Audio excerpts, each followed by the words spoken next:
तो बच्चों, पिछली तासिका को हमने देखा। प्रस्तुत पाठ बिल्ली का बुलिंगुंडा राजेंद्र लाल हंडा जी द्वारा लिखित। इस पाठ में गलतफहमी के कारण बहुत बड़ी घटना किस प्रकार घटित होती है, इसके बारे में हम अध्ययन कर रहे हैं। एक घटना है, लेखक के घर में चूहों की समस्या है और उस चूहों की समस्या से छुटकारा पाने के लिए बिल्ली पाली गई है। लेकिन बिल्ली ने अपना काम तो पूरा किया है, लेकिन बिल्ली अपने मूल स्वभाव पर आई है। बिल्ली अब त्रासदी देने लगी है, तकलीफ देने लगी है और बिल्ली से अब छुटकारा पाने के लिए घर का नौकर अमरू उसे बोरी में पकड़ लेता है और उसे भूली भटियारिन की तरफ छोड़ने के लिए जाता है। लेकिन उन दिनों बच्चों को अगवा करने की बहुत सारी वारदातें सामने आने के कारण लोगों में भय था कि कहीं हमारे बच्चे को कोई उठा न ले जाए। इसीलिए देखिए, अमरू पर शक किया गया कि उसने बोरी में बच्चे को बंद करके रखा है। और देखिए आगे जो भी हादसा हुआ वह हम देख रहे हैं। हमने देखा पिछली तासिका को कि अमरू अब उसे बिल्ली को छोड़ने के लिए जा रहा है और जाते समय दो लोग उसके पीछे पड़े हुए हैं। उन्हें शंका हुई कि बोरी में बच्चा है। तो देखिए कि धीरे धीरे यह जो लोगों की वारदात संख्या है वो बढ़ गई है। 50 से भी ज़्यादा लोग इकट्ठा हुए हैं। एक ने तो पुलिस थाने में वह गया है और दरोगा जी को और एक सिपाही को बुला कर लेकर आया है। और हुआ यह है कि बहुत सारे लोग अच्छी बात समझकर, देखिए कि एक अच्छा मौका समझकर अमरू को पीटने के लिए भी तैयार हुए हैं। और देखिए उनका कहना है कि ऐसा मौका बार बार नहीं मिलता। किसी व्यक्ति को मारना है ना, तो ऐसा मौका बार बार नहीं मिलता। इसलिए इस मौके का फायदा उठाने के लिए वहाँ बहुत सारे लोग इकट्ठा हुए हैं। और हुआ यह है कि दिल्ली जैसे शहर में लोग बेकार ही घूमने वाले बहुत ज़्यादा हैं। तो देखिए, मैंने पहले भी आपसे कहा पिछली तासिका को कि हमारे देश में बिना वजह यहाँ वहाँ घूमने वालों की संख्या बहुत ज़्यादा है। जिन्हें कोई काम ही नहीं है वे क्या करते हैं, चौराहे पर जाकर क्या करते हैं, गपशप मारते हैं, बैठते हैं, यहाँ वहाँ टहलते हैं। ऐसे लोगों को देखिए कि आदत होती है घूमने की, फिरने की और तमाशा देखना। तो देखिए कि भारत के लोगों का एक अच्छा शौक है।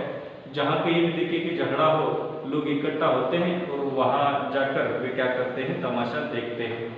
तो यही हुआ है, अमरू को पकड़ लिया गया है और अमरू को अब देखिए कि प्रसाद मिलने वाला है। तभी देखिए आगे क्या हुआ है, पुलिस वहाँ पर आई है और पुलिस ने इस पूरे मामले को निपटाने की कोशिश की है। यहाँ तक हमें आए थे। आगे का जो पाठ है वह हम देखेंगे। आप अपने अपनी पाठ्य पुस्तक आपके सामने रखिए और अध्ययन के लिए हम शुरुआत करेंगे। पृष्ठ क्रमांक 6, उसमें से ऊपर से दूसरा परिच्छेद हम देख रहे हैं, अगर थानेदार। तो देखिए शुरुआत करेंगे हम। अगर थानेदार और पुलिस का सिपाही वहां न होते तो अब तक अमरू पर भीड़ टूट पड़ी होती। थानेदार ने आते ही अमरू की कलाई पकड़ ली और पूछा, बोल, यह बच्चा तूने कहाँ से उठाया है और इसे तू कहाँ ले जा रहा है? बता, कहाँ है तेरे और साथी? आज सबका सुराग लगाकर ही हटूंगा। तो देखिए पुलिस ने भी देखिए कि पहले जांच पड़ताल नहीं की है। उसकी भी देखिए कि मैं कहूँगा कि उन्हें संदेह नहीं है मन में कि इस बोरी में शायद बच्चा न हो। तो देखिए कि वे भी बच्चा ही है बोरी में, ऐसा समझकर देखिए कि अमरू पर टूट पड़े हैं। और जैसे ही जो भीड़ है वह टूट पड़े, उससे पहले ही देखिए कि ये जो दरोगा जी हैं वे क्या कर रहे हैं, अमरू को टोक रहे हैं। वे कह रहे हैं कि बोल, यह बच्चा तूने कहाँ से उठा कर लाया है और तू इसे कहाँ लेकर जाने वाला था? बता, कहाँ है तेरे और साथी, है ना? और उसे डरा कर धमका रहे हैं और कह रहे हैं कि आज मैं सबका सुराग लगाकर ही हटूंगा। अमरू अब तक तो दिल ही दिल में हंस रहा था। तो देखिए अमरू, जो मैंने पिछली तासिका को आपको बताया कि वह थोड़ा सा देखिए कि मस्करा है, उसे मस्करी करना बहुत अच्छा लगता है। तो वह भी देखिए कि इतना सारा बात बिगड़ ही जा रही है तो उसने बताना चाहिए था लोगों को कि भाई साहब की इस बोरी में कोई बच्चा वगैरह नहीं है, इस बोरी में बिल्ली है।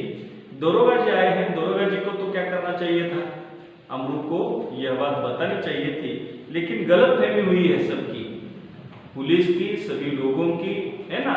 लेकिन गलतफहमी होने के बाद देखिए कि उसकी जांच पड़ताल करना बहुत जरूरी था, लेकिन किसी ने इसकी जांच पड़ताल नहीं की, सभी तर्क लगाकर बैठ गए। अब देखिए आगे क्या हुआ है।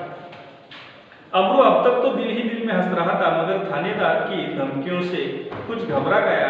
दबी आवाज में वह थानेदार से बोला, सरकार, मैंने किसी का बच्चा नहीं उठाया, मैं न बदमाश हूँ, मैं तो एक भले घर का नौकर हूँ, रोटी चौका करता हूँ और अपना पेट पालता हूँ। तो देखिए ये जो अमरू है वह पहले तो दिल ही दिल में हंस रहा था, लोग उसके पीछे लगे तो उसे आनंद हो रहा था, वह तो उसे खुशी हो रही थी कि लोगों को मैंने किस प्रकार उल्लू बनाया।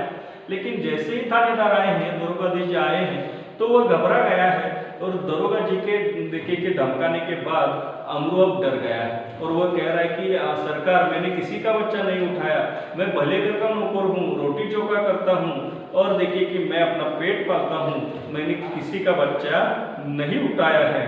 तो देखिए आगे क्या हुआ है। जो आदमी थानेदार को बुलाकर लाया था, क्रोध में आकर बोला, क्यों बकता है बे दरोगा जी, ऐसे नहीं है मानेगा, 2-4 बेत रसीद दीजिए। दरोगा ने बगल से निकालकर बेत अपने हाथ में ले ही ली थी कि अमरू नम्रता पूर्वक वह झुक गया। तो देखिए हुआ यह है कि वहाँ के जो लोग हैं वे इतने गुस्सा हुए हैं, वे इतने देखिए कि गुस्से हुए हैं कि वे अब क्या करने वाले हैं, अमरू को मारने वाले हैं। लेकिन थानेदार आए हैं तो थानेदार से ही वे कह रहे हैं कि सरकार, यह ऐसे नहीं मानेगा और यह झूठ बोल रहा है, 2-4 बेत रसीद दीजिए। अब आप तो जानते हैं कि पुलिस के पास बेत होती हैं, अच्छी मोटी सी लाठी उनके पास होती है और उस लाठी का प्रसाद वे जैसे ही किसी मुजरिम को देते हैं, मुजरिम झट से बोलने लगता है।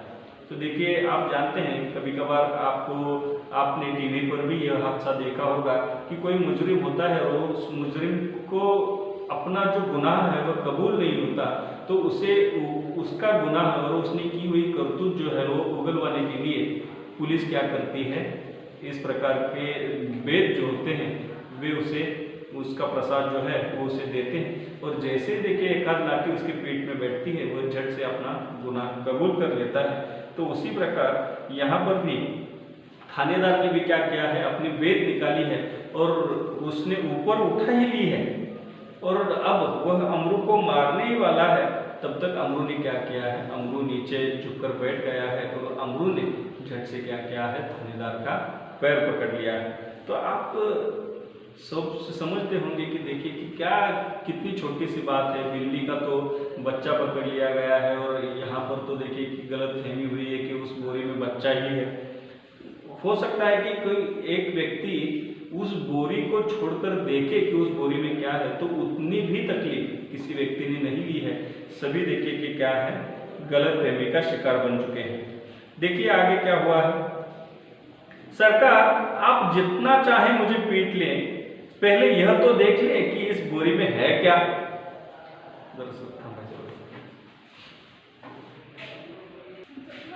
तो देखिए हुआ यह है, अमरू कह रहा है कि सरकार आप मुझे जितना चाहे पीट ले, जितनी मुझे आप सजा देना चाहते हैं दे, लेकिन पहले एक बार देख तो लें कि इस बोरी में है क्या।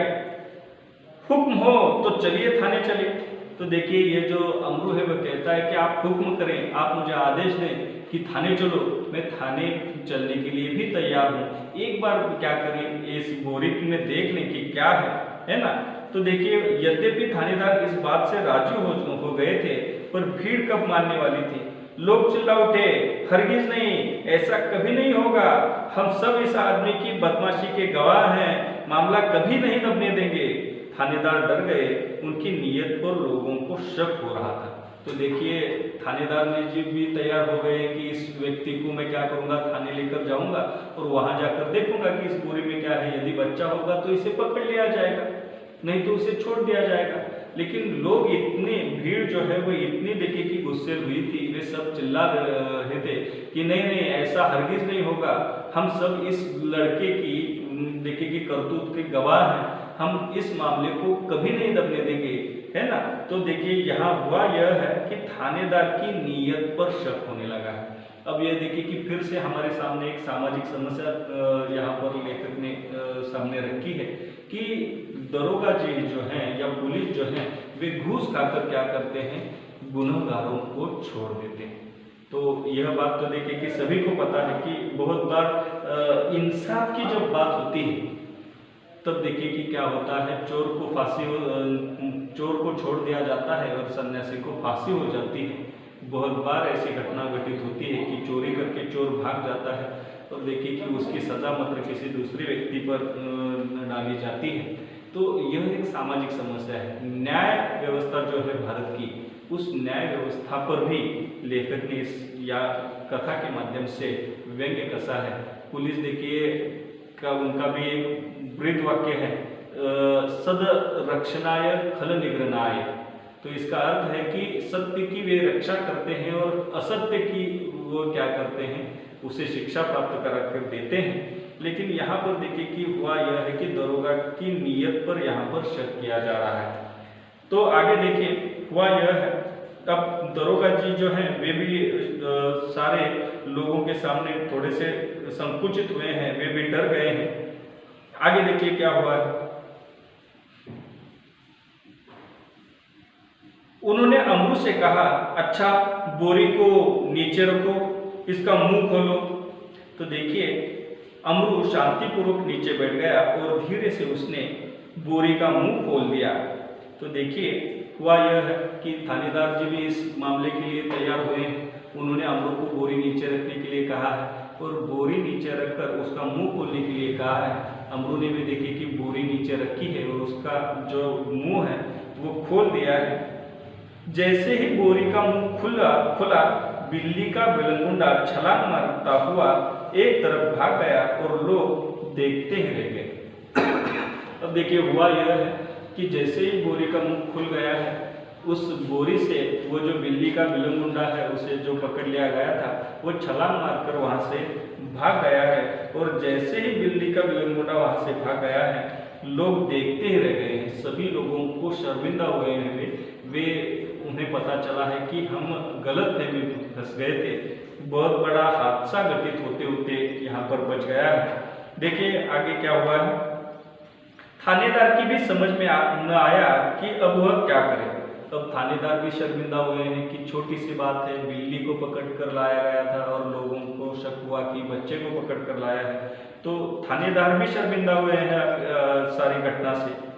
यह थाने की तरफ मुड़ा और तांगे वाले की पीठ पर बेत मारते हुए बोला। अब देखिए कि बीच रास्ते पर तांगे वाला रुका हुआ था, क्या तमाशा चल रहा है वह भी देख रहा था। तो थानेदार ने देखी कि अपने हाथ की जो लाठी है उस लाठी का प्रसाद तांगे वाले को दिया है और तांगे वाले की पीठ पर एक लाठी देते हुए उसने कहा कि जानते नहीं कि रास्ते में तांगा खड़ा नहीं करना चाहिए। और देखिए कि उसे वे डांट रहे हैं कि जानते नहीं हो तुम कि बीच रास्ते में तांगा खड़ा नहीं करते।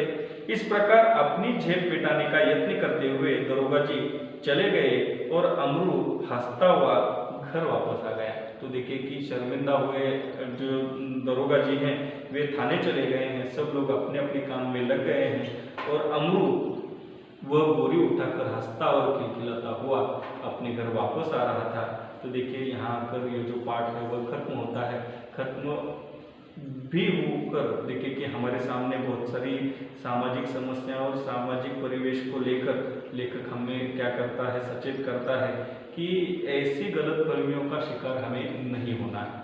हमें जांच पड़ताल करके ही फैसला लेना चाहिए। बहुत सारी सामाजिक समस्याएं भी लेखक ने इस पाठ के माध्यम से उद्दीपित की हैं, तो उन्हें भी हमें देखना है। तो देखिए इस पाठ को लेकर बहुत सारा जो स्वाध्याय है वह आपको पूरा करना है। लेखनीय में देखिए एक आपको प्रश्न दिया गया है कि आपका पालतू कुत्ता 2 दिनों से लापता है, उसके लिए समाचार पत्र में देने हेतु विज्ञापन तैयार करना है। निम्न मुद्दों का आप आधार लें, रंग, नस्ल और संपर्क। तो देखिए यह एक बहुत ही मज़ेदार आपको सवाल दिया गया है। विज्ञापन आपको तैयार करना है वर्तमान पत्र में देने के लिए, तो आप विज्ञापन पत्र का सहारा लें और किस प्रकार विज्ञापन किया जाता है इसकी आप जानकारी लें और एक अच्छा सा विज्ञापन तैयार करें। मौलिक सृजन में देखिए आपके लिए क्या प्रश्न दिया गया है। आपने परिसर में लावारिस जानवरों की बढ़ती संख्या एवं उनसे होने वाली परेशानियों के बारे में संबंधित अधिकारी को पत्र लिखकर सूचना कीजिए। तो देखिए आपके परिसर में लावारिस जानवरों की संख्या बढ़ी हुई है और उनके कारण आपके परिसर में देखिए कि बहुत सारी परेशानियों का सामना करना पड़ रहा है। इसलिए आपके शहर के जो स्वास्थ्य अधिकारी हैं उन्हें आप पत्र लिखकर इसके बारे में जानकारी दें, उन्हें सचेत करें, उन्हें सूचना दें कि वे इस परेशानी का हल निकालें। उसके बाद देखिए पाठ के आंगन में आपको संजाल पूरा करना है। घर में बिल्ली पालने का कारण आपको लिखना है। कहानी के प्रमुख पात्र आपको लिखने हैं। बिल्ली के रवैये में आए हुए परिवर्तनों को आपको लिखना है।